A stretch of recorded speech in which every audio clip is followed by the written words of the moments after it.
Howdy y'all. Americans, love them or hate them, they're a breed apart. And when they're over here in the national dress, well, they stick out like a sore thumb. They're loud, brash, and often downright rude. And the cars they drive, well, they're no different. Very ugly and hugely overstated. Well, it might come as a surprise to you that there's been an American car on sale here for the last 4 years. And it's a little less ostentatious than the rest. It's the Ford Explorer, the world's most popular SUV. So whilst this still looks more American and European, it's had much more of the external loudness and mess taken away. Cue for a change, I think. Ha! That's better, nicely toned down. But is this one American that's still wobbling thirsty away from home? Time to find out. The Empire State Building, the Grand Canyon, Bill Clinton's sex drive and the Ford Explorer.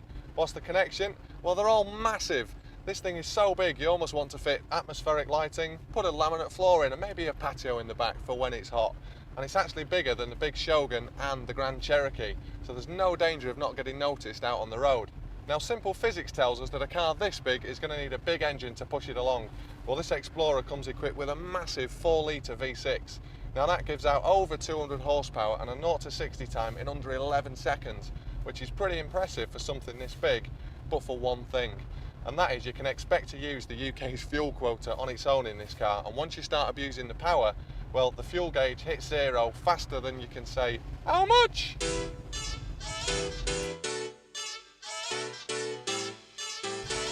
So how does an SUV with this much size and power actually handle? Well, around town, unlike a lot of Americans I'm sure, it's actually quite stable and very firm on the corners, quite Pamela Anderson-esque actually. And aside from the quite jerky gear change, it's really car-like and quite nice to drive. But once you get out in the open or you're on the motorway, it's a different story. It's pretty noisy and a lot less stable. But let's not forget that this is a 4x4 at heart, so don't be fooled by its more subtle on-road looks. Now, as with most four-wheel drives nowadays, the transmission is switchable from 2 to 4-wheel drive. So it can spend most of its time in 2-wheel drive and you save a little tiny bit on the fuel bills. But when the temperature hits -20 and there's 10 feet of snow outside, or if you're English, you need to mount the curb outside the high school, you can easily knock it into 4-wheel drive with this little switch on the dashboard. Ah yes, that dashboard. Well, just before I put a dampener on things, let's talk about equipment levels, because by any standards, this car is superbly well equipped. In fact, it's got enough electrics on it to keep the most perfect Japanese car designer happy.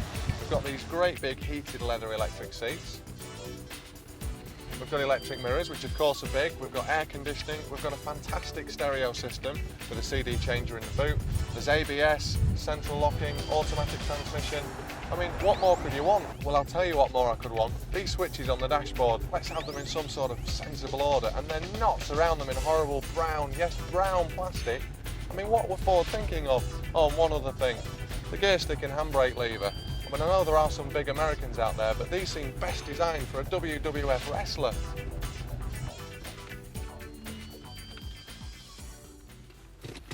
Raise the portcullis. Ugh. Whee. Now, whilst the huge fuel bills on this car might be a disappointment, the huge amount of luggage space and legroom isn't. And for this, I've got a simple experiment with the lowly tennis ball. Now, bear with me here. This is very clever. This really is quite impressive. It's actually one of the longest vehicles in its class. And here we go. Hey, that's how big it is. Just take a look, it's absolutely huge, like a warehouse. There's bags of room for kids, pushchairs, shopping, or 30,000 McFatburgers with fries if that's what takes your fancy. And this is nice as well, a little split tailgate. Very cool. Right then, last but not least, the dollar factor. Now, it's normally true to say that we get quite a raw deal on prices here on American cars. And yes, whilst this car is cheaper in the States than it is to buy here, at £28,000 for this special edition North Face model, it is around £2 cheaper than the equivalent Shogun and Cherokee. And all right, whilst I don't like the dashboard and I think the gear change is a bit harsh, you can't not be impressed by the sheer size of the vehicle and the obvious value for money. So, God bless America.